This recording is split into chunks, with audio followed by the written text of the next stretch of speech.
Ok, alors à quoi ça sert des commentaires dans le code? Première chose, ça peut servir à expliquer le code. Là, on travaille sur des bouts de code relativement courts et simples, mais la plupart du temps, notre code sera plus long et plus complexe. Donc ça peut être utile. Ou même si des fois, on peut être plusieurs à travailler sur le même fichier de code, on ne pense pas tous forcément de la même manière, ça sera utile d'avoir une explication sur le code. Deuxième chose à quoi ça peut servir, c'est que si on veut qu'une partie du code ne soit pas exécutée à un moment donné et qu'on ne veut pas forcément l'effacer du fichier de code. On veut la garder pour plus tard ou peut-être ou changer. Donc ça permet de ne pas l'exécuter sans forcément l'effacer. Ok, alors comment on fait des commentaires? Première façon de faire des commentaires, donc juste pour vous montrer qu'il y a les commentaires qui sont faits. Voilà. Là j'ai fait console log et on voit cette ligne. Donc maintenant si je mets // avant la ligne, vous voyez déjà elle devient grisée. Et maintenant, eh ben, c'est pas exécuté le console log. Donc ça c'est la première façon de faire des commentaires.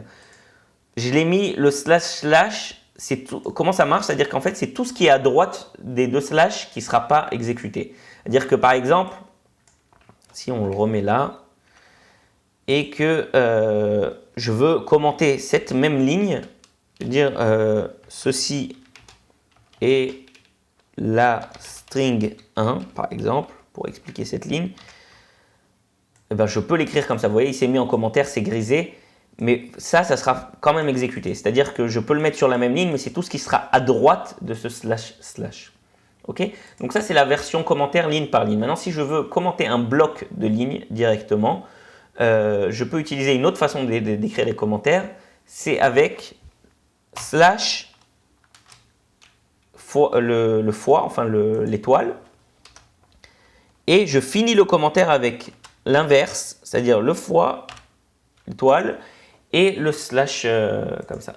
Donc là, tout ce qui est compris entre l'ouverture du commentaire et la fin du commentaire, ben ça sera ça le commentaire. C'est-à-dire que si vous voyez, si je prends ça et que je le mets, par exemple, je ne peux pas, donc on va le copier, coller ici. Donc là, le string 1, il est bien, mais à partir de là, le string 2, il n'est pas bien. Vous voyez, d'ailleurs, je vais avoir enfin, on va laisser le console log. Par exemple, je vais mettre en commentaire juste le string 2. Donc, vous savez quoi? On va faire comme ça. On va faire deux console log. Un avec string 1 et un avec string 2.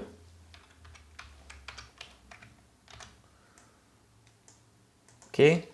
Donc, je vais enlever tous les commentaires. Donc, normalement, là, on s'attend qu'il écrive sur une ligne hello, sur l'autre ligne John. Donc, c'est-à-dire que ça, c'est le hello et ça, c'est le John.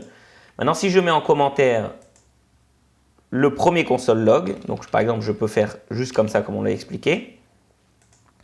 Voilà, donc là, maintenant, j'ai juste le string 2, le John, ou je peux faire comme ça.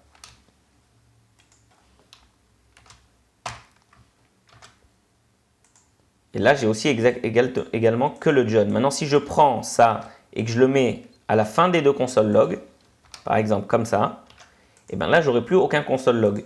Donc, il n'y a rien qui est affiché. Ça permet de mettre en commentaire un bloc entier de code. Voilà pour les commentaires.